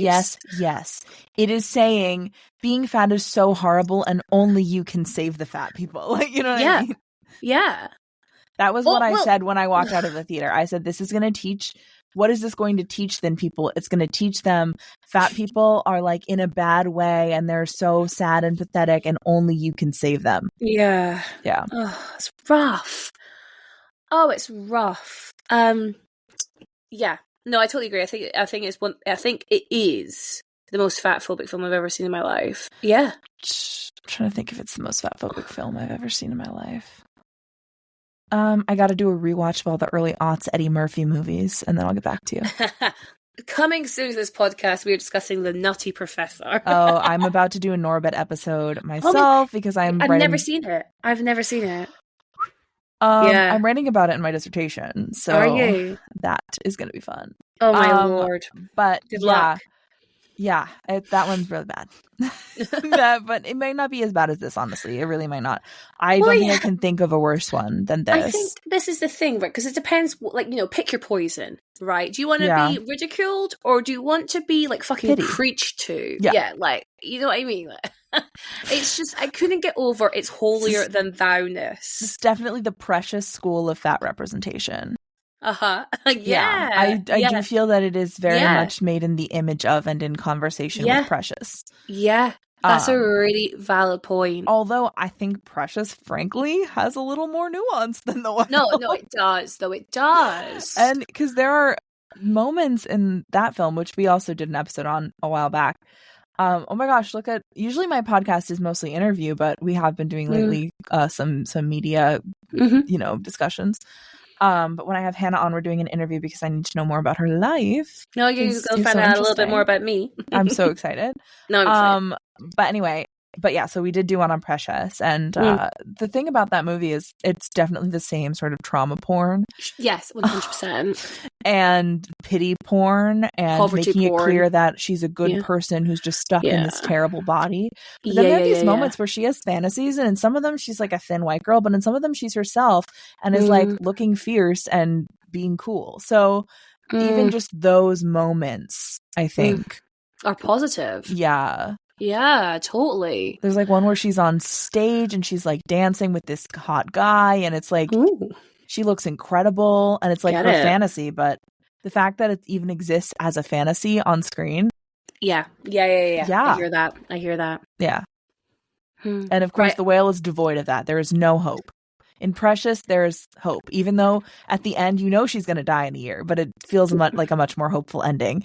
Yeah. And it's not that her death is the release. No. And exactly that. And that, even like to the point of like the framing of this film, like it's shot in the like tight square, because you're meant to feel trapped and claustrophobic. And I just think, oh, fuck off. Like, we get it. So on the nose. Right. Abby, is there anything else you'd love to mention about The Whale? Here's what I'll say about the way that I first heard of it. I didn't know it was about being fat. I just knew that everybody in my theater school thought it was an amazing play and talked all the time about how good it was. No. And a lot of the girls my age were like, oh, I really want to do this monologue from The Whale that's like Ellie. And so then I looked through it because I used to have this service where I would find people monologues. So I looked through The Whale to see if there were any Ellie monologues for my friends. And oh my God, I couldn't believe what I was reading. Because all I knew about this play was that it was like the best play ever. And not only is it horribly fatphobic, it's also not the best play ever. That is Angels in America, and I Will Die on This Hill. Yeah. Why do you think they thought it was the best play ever? Okay, so maybe they saw a good production of it, first of all, because a local theater had done a production of it with a lot of actors that I know who are really great. Okay. So credit where credit's due to those actors. Yeah. But, I mean, I think it's because it makes you feel really deep and empathetic, and because the threads are really easy to pull together. It's not a thinker, is it? No. Not a ponderer. No, and that's what people really want nowadays, I think, is something that really spells it out for them. Yeah. And when things don't spell it out for them, they're like, why didn't someone come out on stage or on screen and say, and this is why you should treat people better? Because look what, you know what I mean? Like, everyone's literally doing that in theater. It is an epidemic. And I'm coming out against it right now. Oh my God, speak on it. Yeah. That sounds sad and a bit boring, Oh. Well, yeah. Because so much could be done if we didn't feel like we had to do that. But, I mean, it comes from a good impulse. Like, the impulse is like a social justice impulse. Sure. However, most of the time. But it's so misguided. I think the biggest takeaway from The Whale is that you cannot write this shit without talking to a real fat person. You do not know. You do not know from having been fat as a child. You do not know from having had binge eating disorder and gained some weight. You do not know from having struggled to lose that weight. You do not know from watching my 600-pound life. You do not know from putting on a fat suit and feeling the weight of that fat suit on your body that's not used to carrying that weight, what it is like to exist in that body, and how to treat it in a sensitive way. You do not know. And 100%. If we are going to show fat people as multifaceted, we have to show them as being capable of joy, because this is not a multifaceted portrayal of a fat person. This is a portrayal of a sad, disgusting, decrepit person whose life is all terrible, one note. So if we're going to show fat people to being multidimensional, they have to also still be capable of having some human experiences that aren't like abjectly awful. Because as a fat person, and I'm sure you'll agree, there's a lot of shit that like is just as available to you and me as it is to a thin person, or that is still available, that is fun or good or joyful or happy. And those aren't just intellectual things, right? No. And sure, some of that depends on being able-bodied, but a lot of it doesn't. Or there are accessible ways that you can still do it. And yeah, like, I'm so sorry. Being fat isn't all bad. I love being fat, and in some, I love being alive, and being alive in this way that I am alive. Yeah. That's not counting every calorie and obsessing over my weight and blah, blah, blah. And like starving myself is being fat.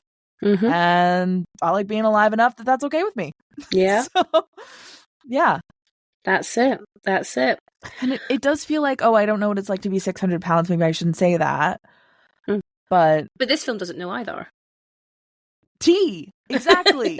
So you need to go, we all need to go ask a person who's actually this size if their life is abjectly awful and the only way out is death. Please.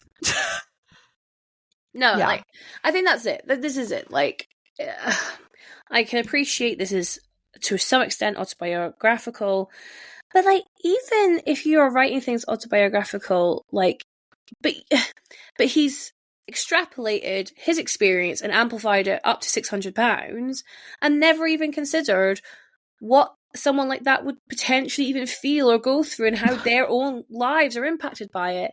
Or by the way, if there's a point at which you stop gaining weight. Yeah. Like, yeah, exactly. Like, everyone's set point's different. And I just think, like, you've said this word a few times, it's the gimmick. It's just a fucking gimmick. That's what it boils down to. And it's just so upsetting that this film is a great actor's comeback vehicle. That that this has been highly regarded for some strange reason, and I mean, I can only hope this is. I mean, I guess this is why I do the podcast, so I have to live in hope that, in 10 years' time, we will look back on this film and go, fuck. Well, I think there's already a good amount of backlash, which actually was really reassuring to me when this came out, including from major publications, from people who don't usually write about fatness. Yes. Well, I mean, the Lindy West article, isn't that in The Guardian? Yes, Lindy West wrote about it in The Guardian. Yeah. Guy Branum talked about it on Pop Culture Happy Hour, I think. There were, and those are people who talk about the stuff. And then also, like, oh my God, there were other people in mainstream publications that were in the reviews being like, this isn't, So the fact that those exist is very encouraging to me. That at least it got deserved backlash. And my timeline was full of backlash because of who I follow partly, but also it's good. Yeah. No, you're right. You're right. We all live in our own echo chambers, but yes. I definitely. And this movie hasn't gone down as like the great film of whatever. No, it's definitely got like a crash edit now, hasn't it? So yeah. It's like completely exited the cultural conversation. Thank God. Right. And I think that's good. That's good. That's what happens positive. When a movie doesn't get a great response. Yeah, no, you know what? You're absolutely spot on. I said at the beginning of this, we want to keep this upbeat, we want to keep this positive, and you have actually ended it on a positive note, which is that actually it really has exited the zeitgeist a year after it came out. So thank God. Yeah, 2 years, but yeah, thank God. I'll take it. Oh yeah, for sure. So the other thing I just copied, because you can never hear the essay that Ellie has written in its full thing, because it's always interrupted or there's literally somebody dying through it. So I thought I'd read it out. So okay. In the amazing book Moby Dick by the author Herman Melville, the author recounts the story of being at sea. In the first part of his book, the author, calling himself Ishmael, in a small seaside town, and he is sharing a bed with a man named, is it Quaig? I have never read Moby Dick. Nope, not a clue. Apologies, everyone. And I felt sad as of all when I read the boring chapters that were only descriptions of whales, because I knew that the author was just trying to save us from his own sad story, just for a little while. So profound. Oh, just infuriating. Justice for whales. Please. Justice for whales. They keep bringing down the yachts, or more power to them. I love you guys. I'm standing in solidarity with whales. No, absolutely. When they take over, I've got them on my body, so I'm with you guys. Slay. I know. I've got this ring as a symbol, so they know that I'm on their side. So, Abby, at the end of a Facts on Film podcast, we like to rate our films based on how well we believe that they represent fat bodies, and we like to rate them out of ourselves. And the reason why we do that is because they're our own opinions. They are our opinions. So, out of a potential 5 Abbies, what would you give The Whale for fat representation? Okay, representing fat bodies is in the quality of the fat suit? No, more like... No, I'm like, I could do 2 separate ratings. Physically, visually representing fat bodies. I mean, it has to be a 0 because there's none. I'll give it 0.1 for fat suit. For representing the fat experience, I haven't lived every fat experience, but in terms of how positively it represented the fat experience, negative infinity? Like, what number is there? Like, no. I can't choose a number small enough. Yeah. No, I couldn't agree more. I mean, I was just going to go as simple as 0 Hannahs, but yeah, you're right. It should be a minus, infinity, because there is nothing positive to take away from this. It doesn't get worse than this. Like, even a movie that like Norbit, like you can do kind of a countercultural, like it's a little cunty how like forceful and whatever she is. Like my professor, actually, my dissertation advisor wrote an academic paper about that, or like a chapter of his book. Really fascinating. Yeah. But there's zero possibility for reclamation. Zero, there's simply zero about it that is positive.